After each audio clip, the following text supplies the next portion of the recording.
Alright guys, TacticalRab back again today. Hope you're all doing well and enjoying your day so far. Welcome back to VALORANT News, and once again, roster changes a big discussion point of these last 24 hours, with Masters on hold for just a few days. Lots of talk about Wardell and the Version 1 situation, and 100 Thieves also confirming what's going on, with Ethan saying that he did decide to leave the roster. Very much intrigued to your thoughts in the comment section below. Hit the like button if you enjoyed the video. Subscribe if you're new as always, I would greatly appreciate it. Really up to the channel. Thank you very much indeed for doing that one. Firstly, thought a phenomenal flex here from Zoms on the timeline. I'm not really a watch guy, so I was kind of mind blown to find out that this watch apparently is worth like 500k plus. I think he reckoned like $550,000, $600,000 with a Porsche in the background. One of the craziest flexes I've really seen, to be honest. Thought this kind of funny actually from XQC hits the reply. You know, this guy's pretty broke, of course, XQC with the McLaren in the background, but again, no 600k watch on the wrist. So that's pretty unfortunate for XQC, to be honest, but that's pretty mind blowing. Anyway, here we go from Zelsis. We saw this yesterday. People from the Version 1 organization saying expect the unexpected. What exactly was going on? Now, it seems like the case might be that Whippy once again having issues with his visa, which isn't exactly too surprising with the ongoing Russian invasions of Ukraine, and we'll see that in a second here. Now, the replacement for now, of course, the roles here don't actually make that much sense, but I guess they might be trying to figure out how this works, is Wardell. So Wardell says this yesterday kind of on one of his stories, you know, I miss you, just joined a team already. The future for me is kind of undecided as of right now. I could play pro, but I'm more focused on working out and streaming now. I'm feeling free as a content creator. I don't produce much content though. So that's the thing. People were wondering, there was links really of Wardell to 100 Thieves, whether that could be an option. I think probably 100 Thieves felt he was maybe slightly too,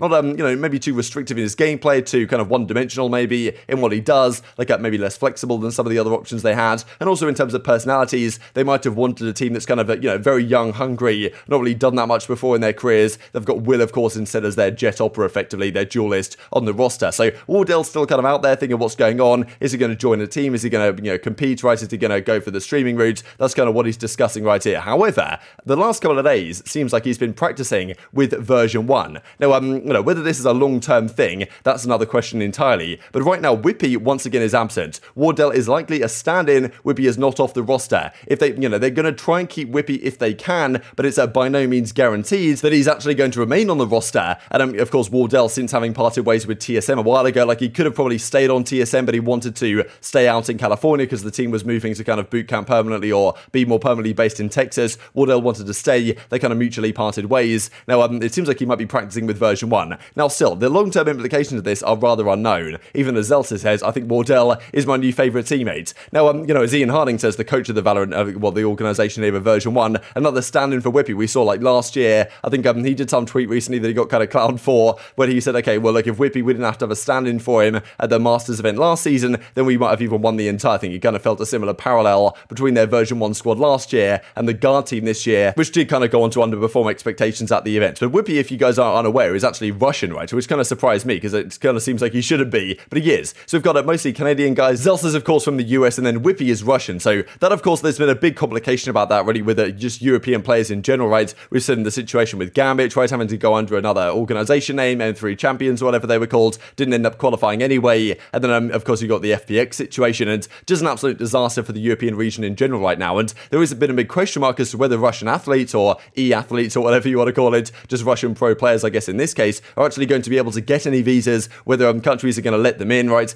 Big frustration for them, I'm sure, but something that clearly Version 1 are dealing with. So last year, like, I'm pretty sure what happened with that other Masters event is that Whippy, well, had a positive test. He couldn't fly out there, couldn't compete. They had to sub him out. But after having such a great result here in challenges for stage 1, at least that they looked very good for a time they won. I'm pretty sure they went 5-0 in their qualifiers. I guess we can have a look at it actually real quick, just to see how things went in stage 1 challenges. But I'm pretty sure they were 5-0 in the group stages. And yeah, we can actually see right here. Yeah, so 5-0 in the group stages, looking so good. One of the favourites really with Cloud9 to actually get out. In the end, though, it was Optic and the Guard that made it all the way through to the Masters event, and then Version 1 fell short. And with maybe the visa situation going wrong for Whippy and the Version 1 guys, they might have to find a long-term replacement, right? It doesn't seem like this is going to be an easy solve, to be honest. It might be something that happens, but it seems kind of doubtful. So that's the thing. Could Wardell be a permanent replacement? The rules might not be ideal because generally Whippy was the Sentinel on the roster, but you know, maybe it's something to consider. So definitely treat you perspective on that one. Let's dive into 100 Thieves though. So yesterday, Knights Arena confirm the kind of group stages for tomorrow, I guess today, a new tournament of Knights Gauntlet circuit beginning. So 100 Thieves are playing in this one alongside other teams. You can see 100 Thieves over here in Group B, just about on the screen. And then, you know, TSM, FaZe, a lot of other organizations are playing in this one as well. So going to be interesting to track their progress here. But you know, this I thought was kind of funny here from Night Slow actually. It's a monthly series, or the, you know, meet 100 Thieves Valorant's new roster 2 months ago, then meet their new roster again, their updated roster, and now we've got another one, right? 5 hours ago, they do a new kind of, well, introduction video with their team. But it was quite interesting, actually, because they did have a few words to say on what they plan to do in terms of a boot camp. Like, it was just kind of interesting to see the personalities on this team and how they might be meshing together already. But as that purist points out from this video, they will boot camp from Dallas for the open qualifiers, which begin on April the 28th. So yes, not too long at all. This team is obviously going to play a few kind of practice games online, trying to improve. Asuna in the video was kind of saying that right now, like, there was an implication in the video that right now, they're not like that confident in their team, but they're confident that in the future, in-game, their chemistry shall improve, which I think probably will be the case when they're all there in person, which I think is a great thing, because playing all from your homes, like, I think it does reduce the quality of practice to some degree, and probably reduce the quality of the team overall. So I think this is a good idea. Good to see this step in the right direction, I think, from 100 Thieves. Whether this organization, whether this team, this roster will actually, you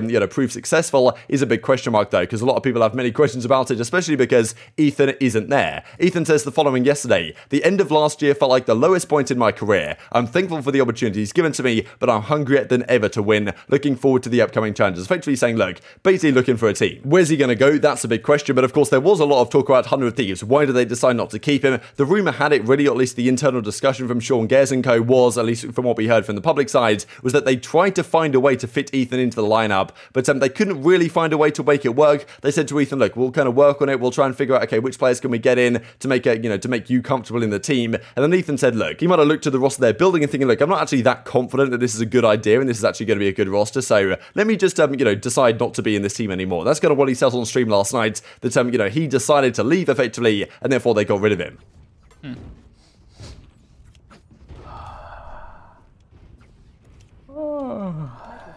You choose to not play, or do they get rid of you? I chose to not play, so they got rid of me. If that makes sense. I think that's like what I'm allowed to say. Microphone activated.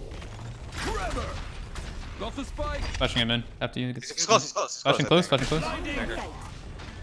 So there was quite a lot of meme responses right here from Zoms, from others as well. They pretty much all replied the same thing. Listen, you can have my spot. It's a tragedy you aren't on a team right now. But that's the thing. Where could Ethan actually go? Because Sentinels right now, lots of questions about them. Are they going to bring Sinatraa into the team? Is Zoms going to be there long term? Because that's kind of the rumor. Sinatraa comes in, Zoms goes out. Maybe some role changes for what Sick does on the team. Some options over there. But still, the option for Sentinels Ethan, like ShahZaM made it actually quite clear when this was initially rumored that, yeah, Sentinels Ethan is not going to be a thing. So we'll see about that one. The other thing also is NRG. Because, you know, of course, previously on NRG, back in the CSGO days, I feel like I really liked that NRG team. They didn't do, I think they went like 1 in 4 in stage 1 challenges, but like, I feel like they were more competitive than their record implies, to be honest. And maybe Ethan on that team could work, but, you know, still a very talented player, obviously, Ethan in North America, one of the best. And the fact that he's not on the team right now, a lot of people are going to say is pretty criminal. Even FNS come out and says, look, one of my favorite teammates of all time. So effectively saying, look, Ethan's got to get a spot somewhere. It's not going to be on 100 Thieves. It probably is not going to be on Sentinels, but some, you know, other teams that might be considering moves. The thing is, though, a lot of teams have locked in their rosters, right? You know, FaZe, for example, these rosters are probably locked in what they plan to do, and there's only a few days ahead of the stage 2 qualifiers. So it is tough to picture a world in which Ethan can just snap onto a roster in the next, like, week or so, really, and then actually have a decent chance going forwards. Of course, like, teams can still make plenty of changes as time progresses, and Ethan being a free agent effectively, and I'm sure 100 Thieves like, okay, we don't want to go forward with you, you don't want to go forward with us, we'll try and facilitate a transaction. But of course, what that looks like is a massive question right now. So very much intrigued to your thoughts on that one in the comment section below. This also just to mention real quick, because as 100 Thieves go into these kind of Mickey Mouse tournaments over the coming days, the Night's Gauntlet type stuff, T1 actually won one finally. I think they've kind of been struggling lately, but Dynamic steps in for them. Pretty sure Dynamic, I think the rumor has it that Dynamic's going to be a permanent part of their team. But as you can see right here from the kind of the final stats, they beat the Knights Academy in the grand finals, take down a few decent teams built by gamers,